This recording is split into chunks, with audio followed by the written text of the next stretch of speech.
Nandana Bratadana Ranjana Yasoda Nandan Jamunatira Vanachari Jamunatira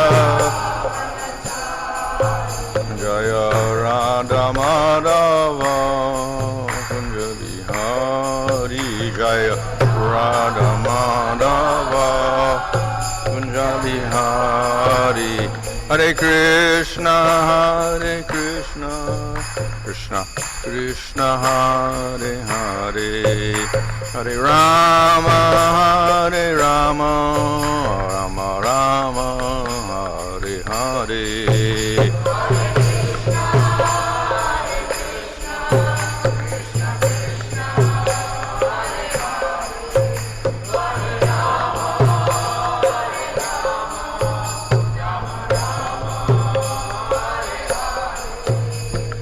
Prabhupada, Prabhupada, Prabhupada, Jaya Prabhupada, Jaya Prabhupada.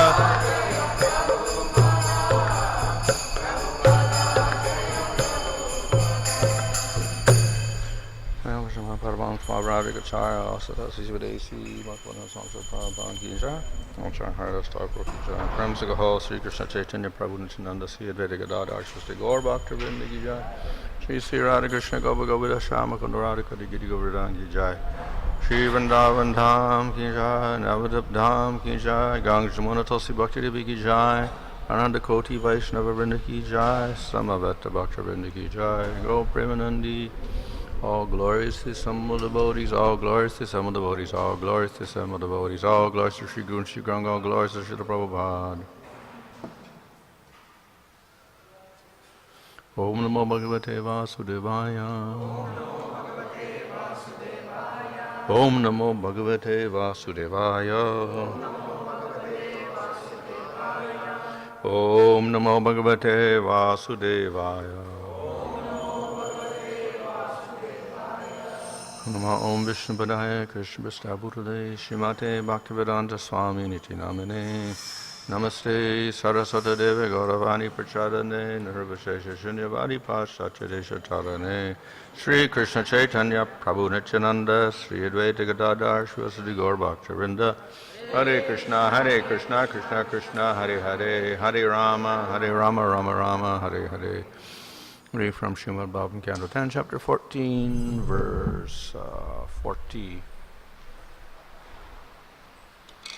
Shri Krishna Vrishni Kula Pushkara Josha Dayin Shama Nirjara Dvija Pasudadi Vriddhi Karin Udharma Sarvara Harakshiti Rakshasadrug Akalpam Arkam Arhan Bhagavan Namaste.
Sri Krishna, O Lord Krishna, O Vishnikula of the Yadu dynasty, Pushkara to the lotus, Josha, pleasure, the dying, O you who bestow, Shema of the earth, Nirjara, demigods, Dvija, Brahmanans, Pashus, and of the animals, Udadi, of the great oceans, Vriddhi, increase, Karan, O you who are the cause, Uddharma, of atheistic principles, Sharvara, of the darkness, Hara, O dispeller, Kshiti, upon the earth, Rakshasa, of the demons, Druk, the opponent, Kalpam, until the end of the universe, Arkam, as long as the sun shines, Arhan, O supremely worshipable deity, Bhagavan, O Supreme Personality of Godhead, Nama, I offer my respectful obeisances, Te, unto you. Translation, my dear Sri Krishna, you bestow happiness upon the lotus-like Vishnu dynasty and expand the great oceans consisting of the earth, the demigods, brahmanas, and the cows. You dispel the dense darkness of irreligion and oppose the demons who appeared on the earth. O Supreme Personality of Godhead, as long as this universe exists and as long as the sun shines, I will offer my obeisances unto you. Purport, according to Srila Sanatana Goswami, Lord Brahma is here engaged in the ecstasy of Nam Sankirtan, glorifying various holy names of Lord Krishna that indicate his variegated pastimes. Lord Krishna expertly suppressed the demonic population of the earth, which became unbearable with the advent of demoniac politicians like Kamsa, Jarasandha, and Shishupala. Similarly, in modern society, there's so many so-called God-fearing people who are actually attracted to demoniac existence. Such persons become enlivened with the setting of the sun and go out in the darkness to enjoy life in restaurants, nightclubs, discotheques, hotels, and so on, which are simply meant for illicit sex, intoxication, gambling, and meat eating. Then there are those who openly defy God and his laws, declaring themselves atheists and demons. Both the covert and overt enemies of the Lord constitute an unholy burden for the earth, and Lord Krishna descends to expertly remove this burden. Here Lord Brahma indirectly states that Lord Krishna should remove Brahma's own subtle atheism, which has led him to try to exert illusory power over Lord Krishna. According to Srila Vishwanath Chakravarti Thakur, Lord Brahma, in his shame, felt himself to be like a Brahma Rakshasa from Satyaloka. He had come to earth to disturb Lord Krishna and his intimate friends and calves. Brahma is lamenting that although Lord Krishna is most exalted, the Lord of all lords, because he had appeared before Brahma in such a simple and innocent feature, decorated with the stick, conch shell, ornaments, red clay, and peacock feather, and so on, and sprouting and sporting with his cowherd friends, Brahma dared to challenge him. Concerning Brahma's prayers, of which this verse is the conclusion, Srila Vishwanath Chakravarti Thakur states, may these prayers of Lord Brahma, which take away all doubts and broadcast all the definitive conclusions of devotional service, become the expert craftsmanship of the foundation of my consciousness. So here is an address to the Lord. He offers his respects, but most of the verse is actually calling out to the Lord. Just as in Nam Sankirtan we have names of the Lord, Krishna, Hare, and Rama. So these are not statements, they're just calling out the Lord. So the only possible way it can make sense is it's calling out. That is Sambodhana, an address, O Krishna. And of course, we could supply so many other statements after that. Please do this, or please help me in devotional service, or whatever, but that is not explicitly stated. So, nama or kirtan, nama kirtan is simply calling out the names of the Lord. And there could be many names besides Hare and Krishna and Rama. So here we have also a series of names in the Sambodhana form, calling out to the Lord. So he calls out, "Oh Krishna, Sri Krishna," and then he calls out other names, but these names are rather long because it's a combination, it's compound, a name which is a compound of other words. So in other words, he gives happiness to the Vrishni dynasty, or he increases the earth and the Brahmins and cows, etc. The ocean of he causes an ocean of increase of all these different persons. So they are names of the Lord addressed in this Sambodhana form, calling out to the Lord. So that is why Sanatana Goswami says this is Nam Kirtan, Nam Sankirtan. It is simply the names of the Lord without any statement made. So previously, of course, we had statements made. Brahma offers his prayers, his verses, and there he describes in quite a lot of detail all about the Supreme Lord. That is also Kirtan. It's a glorification also. We can say it's a Guna Kirtan, glorification of Krishna's qualities. And the particular form it takes is making statements about the Lord. Nama Kirtan can also describe the form and qualities of the Lord, but there's no statement. It is simply calling out.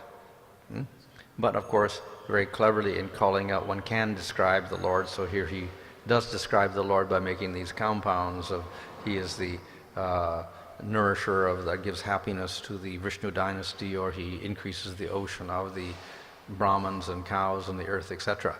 So though he does have this as a Nam Kirtan, so to speak, he does describe the Lord in some detail. In this case, it is Krishna. So he's describing the qualities of Krishna. So he begins with the comprehensive name, Sri Krishna, which means all attractive. So this is the principal name of Krishna among all the different names of Krishna, such as Giri Govardhanadhari or Radha Madhava or whatever. Krishna is the main name. Then it's the most often used name. And it includes all of the other names within it, because it describes his feature of being all attractive in all ways. So all of his pastimes, all of his qualities, all of his forms are attractive. So this is, we can say, the conclusion actually, by saying Sri Krishna is actually the conclusion of everything.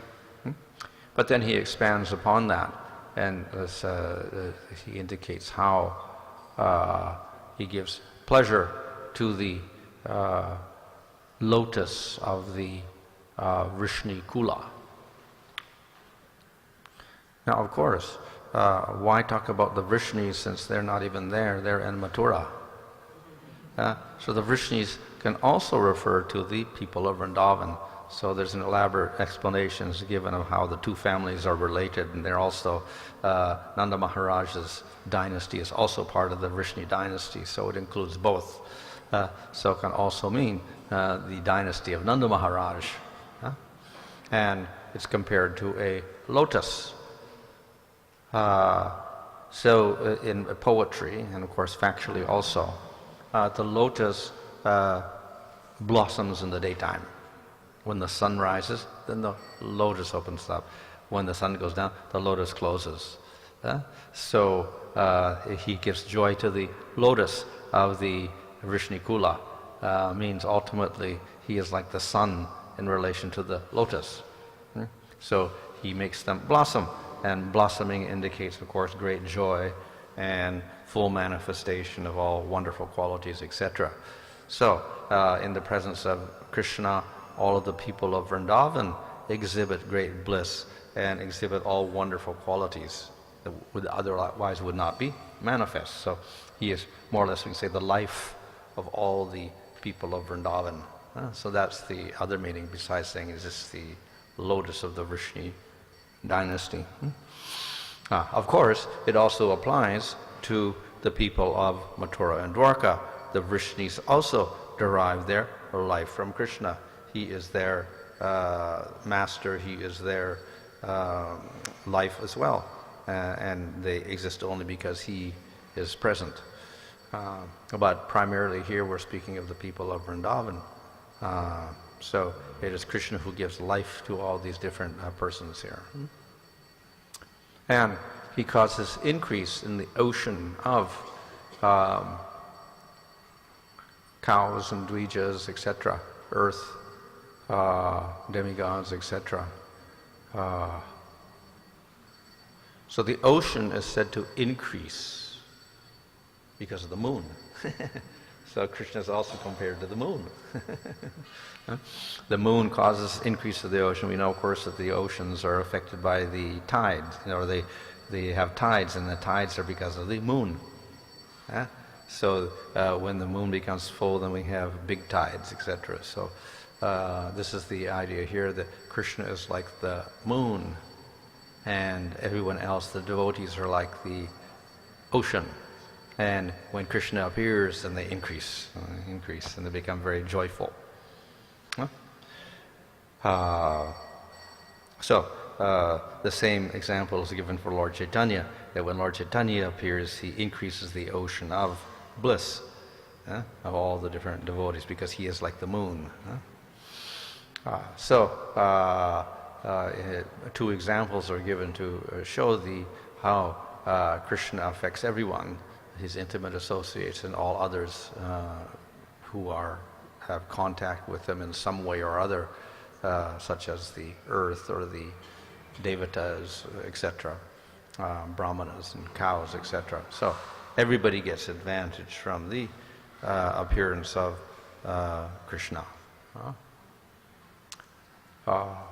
And he removes the influence of the demons, who are here called darkness, the darkness of irreligious principles.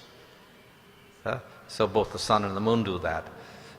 The moon takes away the darkness of the night, the sun takes away the darkness during the daytime. So you can say that sun and moon images apply in both cases. He takes away the darkness of adharma, or irreligion. He does that, of course, by killing the demons, which is the next phrase, Kshiti Rakshasa Druk. He kills all the demons on earth, and in this way he removes that darkness.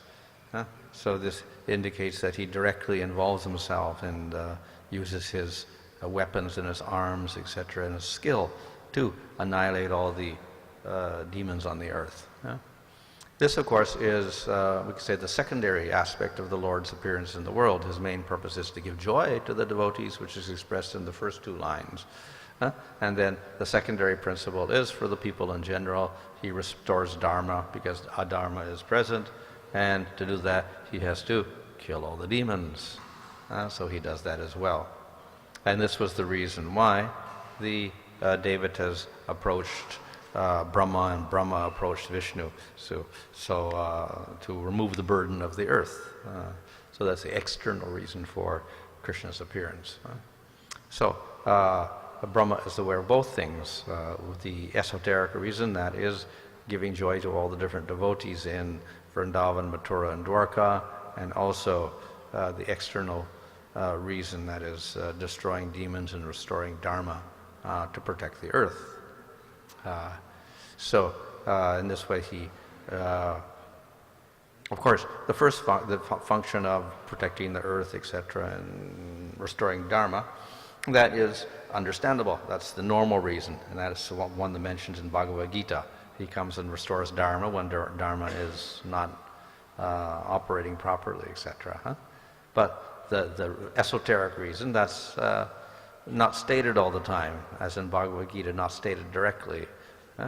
But here we find that Brahma has come to that realization. He has a very great realization of the nature of Krishna. His primary quality is bliss. And he gives that bliss to all of his devotees here in Vrindavan and other places, and to the people in general. Therefore the Brahma here has some realization of the real nature of Krishna. And he offers his respects to the Krishna by calling him bhagavan.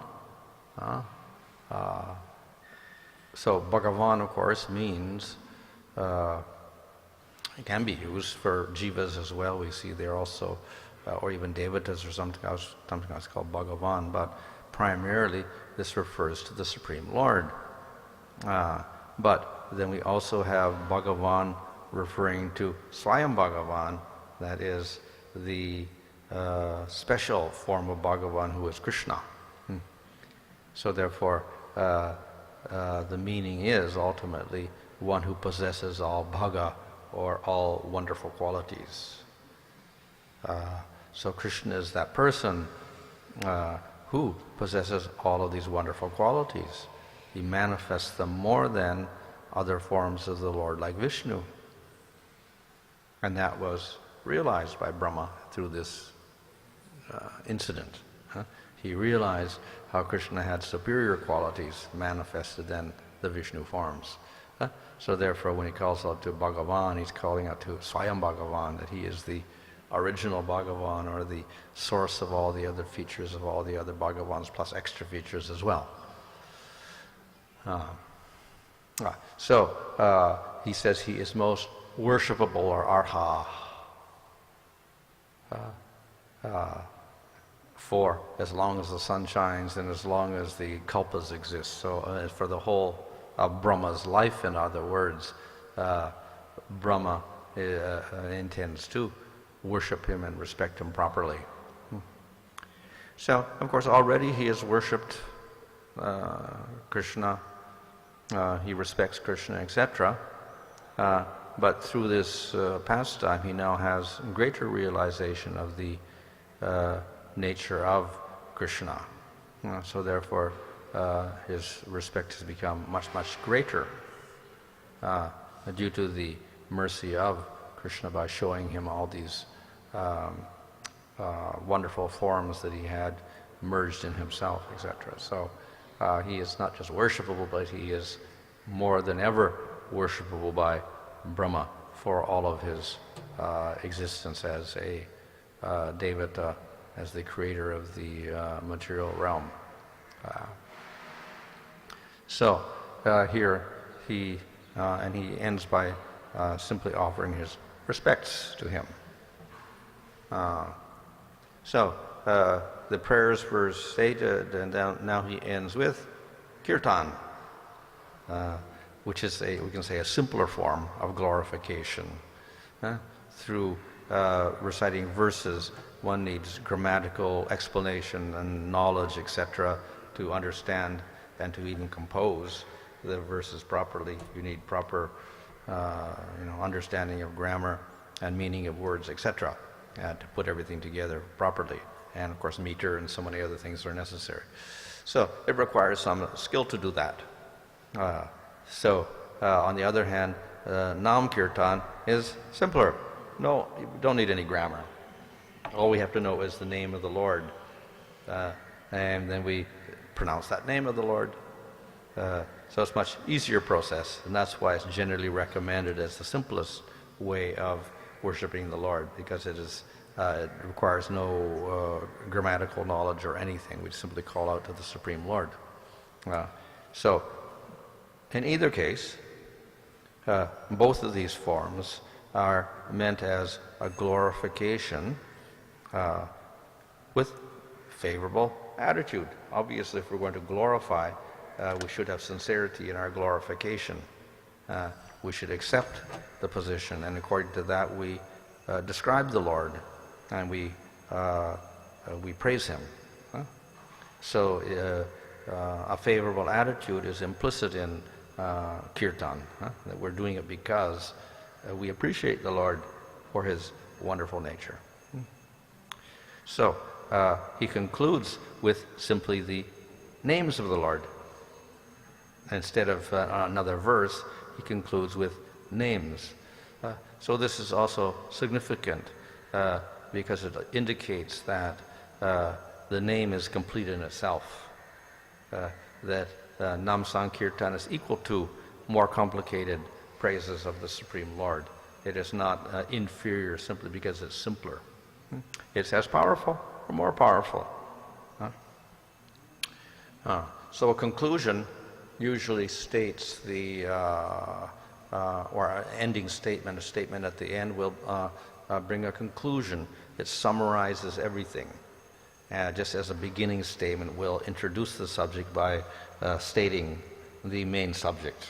And then at the end we'll have a repetition again with the conclusion. It sums up everything and makes the main point again.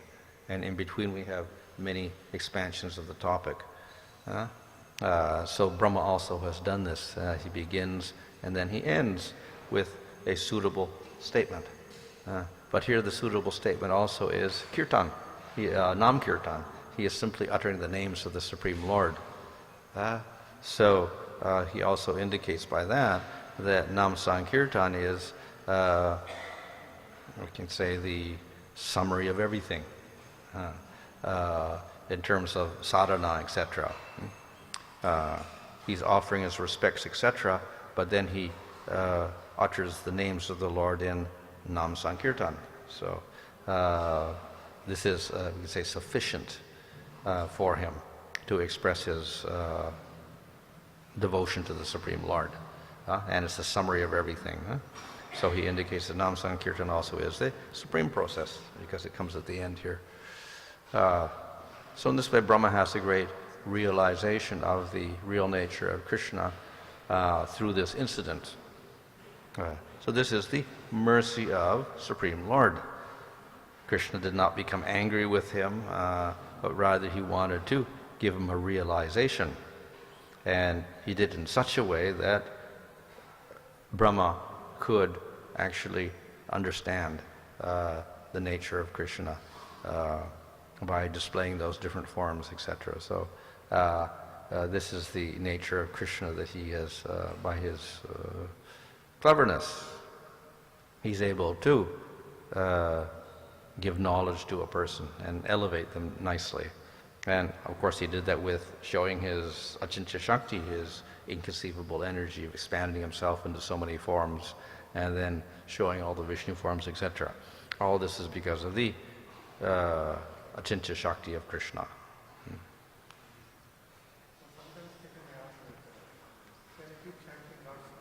Govinda, Gopal, Mukunda. The Hare Krishna mantra has only two names. Can you keep repeating those names and can we get to it? Yeah. Well, if we look in Chaitanya Charitamrita, actually it doesn't even mention Hare Krishna at all. You've got other names, Gopal, Govinda, etc. So yeah, these names can be chanted, and we see in Lord Chaitanya's time they chanted all these different names. In Kirtan they would chant Govinda, Rama, etc., etc., like that. So yeah, they all can be chanted. But of course, we also have Hare Krishna is our main sadhana, but the other names are also there.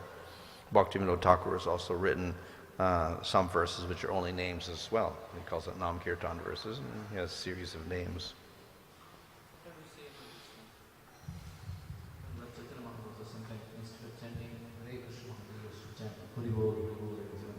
Mm-hmm. So that, what is the relation between Hari Bol and Hare Krishna? Yeah. He used to chant more time, no, Hare Krishna. Well, that's an instruction, more or less. Say Hari, chant the name of the Lord. That's what it means. So that's not nama as such. It is an instruction to chant the name.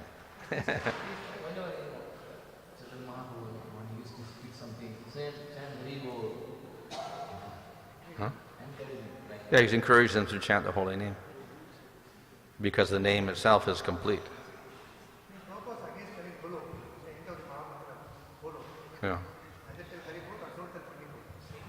Huh? Bol, same thing. Maharaj, this is regarding Brahma getting bewildered. I mean, like Brahma was given a prediction that he would not be bewildered in his lifetime.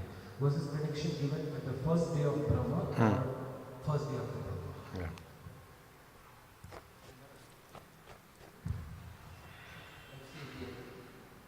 The verse is Brahma is bhagavan samodana. Bhagavan samodana. So he is just which you are explaining that Bhagavan is like a general term. Yeah. It's not a but who is Bhagavan? And come to that Krishna, the same Bhagavan. Because he is using a general term for the Krishna also.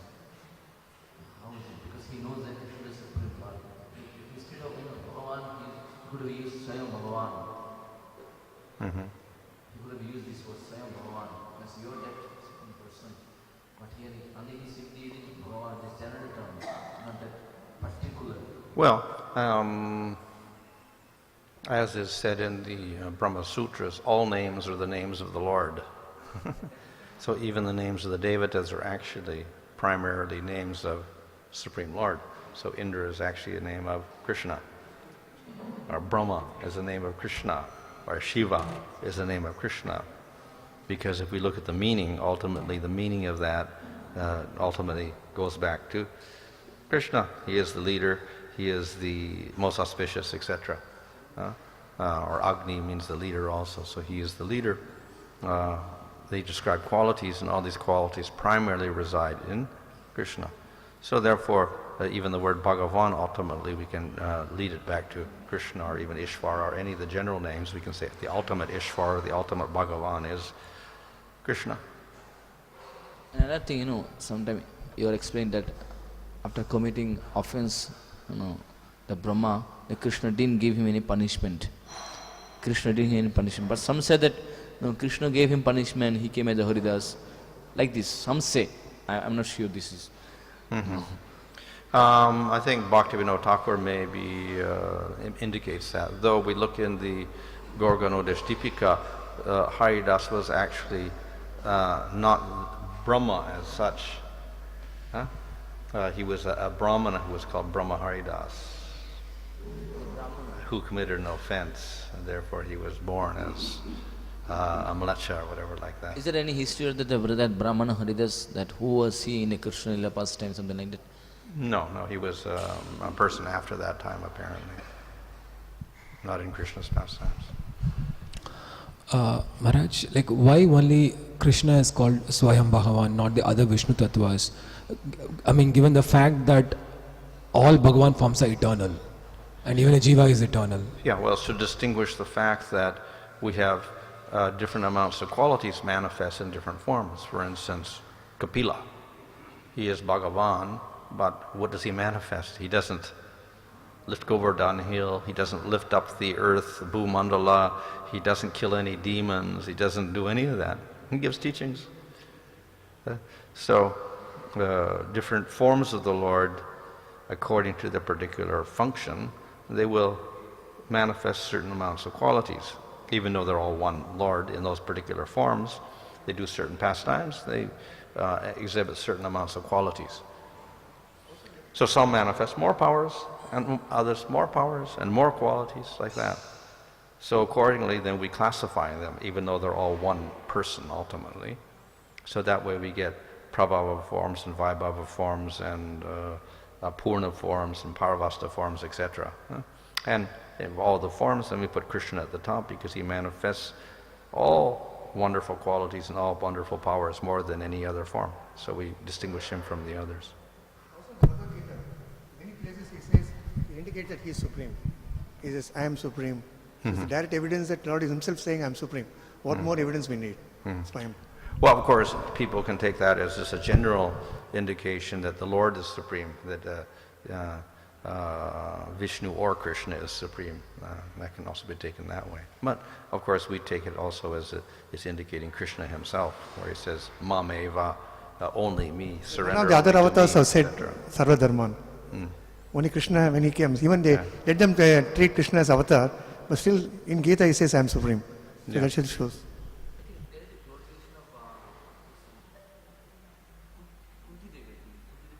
19, you are the Supreme Lord, something like that, to Kapil Deva. He was, Kunti was glorifying Kapil Deva, that you are the Supreme Lord, something like that. Yeah, Kapil Deva also. No, Devahoti. Devahoti also glorifying Kapil Deva, that you are the Supreme Lord. Who is? Devahuti. Devahoti, yeah. Yeah. You are the Lord, something Yeah. like that, glorifying. Yeah. So, means that Kapil Deva was not saying directly, but someone is glorifying. Third person, like Devahoti is glorifying that you are the Lord. Yeah, yeah, yeah. Even though he didn't manifest so many qualities, but they wanted the Lord as their son, so they got him as their son ultimately, and so they glorify him. But he didn't manifest all the qualities that we see, or activities that we see with other forms. Regarding this Maharaj, what this Brahma, I think in Chaitanya Charitamrita there is an explanation. It said that this Brahma is like a part of. Sorry, this Haridas is a part of Brahma and Prahlad Maharaj, something like that. Yeah, he's partially Amsa Prahlad also. Yeah. In the sense that he was punished by demons. So Prahlad was also punished by his father and whatever like that. So in that sense, that portion is like Prahlad. So what should be the right or direct interpretation of the word Swayam, the meaning of it, the direct meaning of that word Swayam? Well, it means personally or himself. He is Bhagavan himself. So in that case, of course, all the forms were Bhagavan, because he gives a list with, Kurma and Matsya and Balaram and others, so they're all Bhagavan. So in that case, it means the ultimate form. When you say ultimate form. Because the others, if we say it's the Lord himself, that means the others are not Bhagavan actually, but they are. So he is the highest form of Bhagavan, that's all. But here we see that the Lord did not become angry with Brahma, but he wanted him to realize his mistake. Can we understand this is the foundation principle in all our day-to-day devotional life also? Any mistakes is only to realize, nothing, no punishment. Yeah, well, yeah, of course, the so-called punishment is generally something that is carried out by material nature, karma, or whatever. And Krishna's only purpose actually is to help the jivas advance. So we see, for instance, in the case of Bharat Maharaj, he fell down and became a deer. But that was an opportunity for him to advance, because then his next lifetime he could remember the previous life, and he could remember the previous life also, and because of that he got perfection, and he got to prema in that lifetime. So the Lord makes arrangements for devotees to advance in devotional service. So what may look like a punishment is actually just an opportunity for advancement. That's what the Lord does. He gives opportunities for advancement.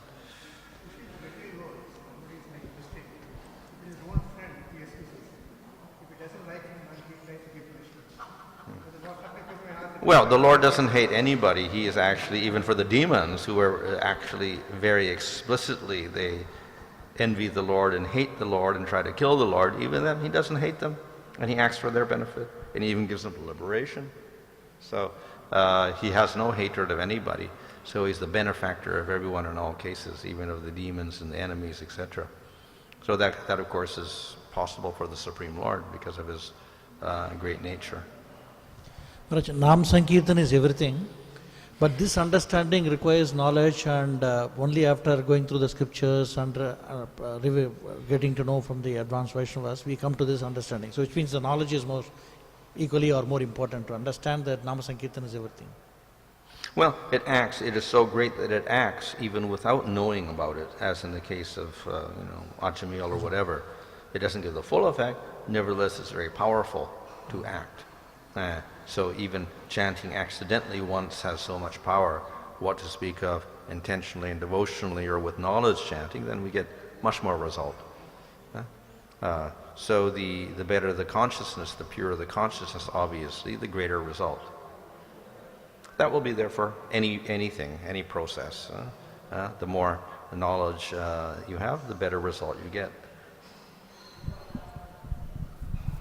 Maharaj, this is related to Prabhuji made that point. So, like, if I remember correctly, like, apart from Vishnu Tattva, I mean, only Vishnu Tattva, they don't get angry. I mean, we have never seen a pastime where Bhagavan forms, they get angry. So, is it good to... Well, they can get angry. Narsingadev got angry. Okay, okay. Yeah, but it's not material anger, because it is part of their anger is also a rasa. So it's also spiritual. So they don't anger out of hatred, Yes. as such. But there is an anger in the sense that his devotee is harassed, etc. And so when he kills Hiranyakasipu, he gives him benefit. He doesn't give him, punishment or whatever. Yes, ma'am. So, like, as you said, in this context also, is it good to understand that, I mean, if a devotee is getting angry for the betterment of another devotee, is it good to understand that it is situated in the mode of Shuddha Sattva, pure goodness?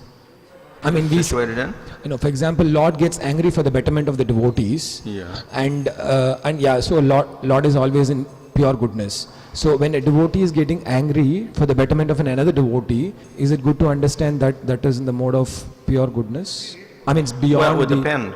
But of course, we can say that about Nityasiddhas, definitely. Yes. They have no problem. Or like Hanuman gets angry, that's not a problem for him. But in the material world, the anger may be mixed with, material motives as well. So we have to be a little careful of that.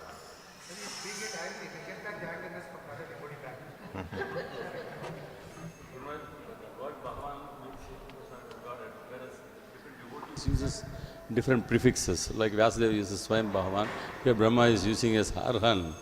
So it entirely depends upon one's realization whom to be considered as the Supreme Worshipable. Different devotees use different prefixes, like Arhan being used here by Brahma, Vyasadeva uses Swayam Bhagavan. So it depends upon the realization of every devotee to consider who is Supreme and how it should be mentioned. Well, according to the realization of the Lord, they will call the Lord by different names, but they don't even realize the Lord. They think he's a devata, then they would call him a devata or whatever. So, which should be material. So if they are real devotees, and according to the realization, and according to their rasa, they will describe the Lord slightly differently according to that. But there are certain features which are the same, such as he is the creator, or he's all knowledgeable, etc. So those features will never change. But according to his particular relationship with the Lord, he may describe him differently. He may describe him in terms of Madhurya Rasa instead of Sakya Rasa or whatever.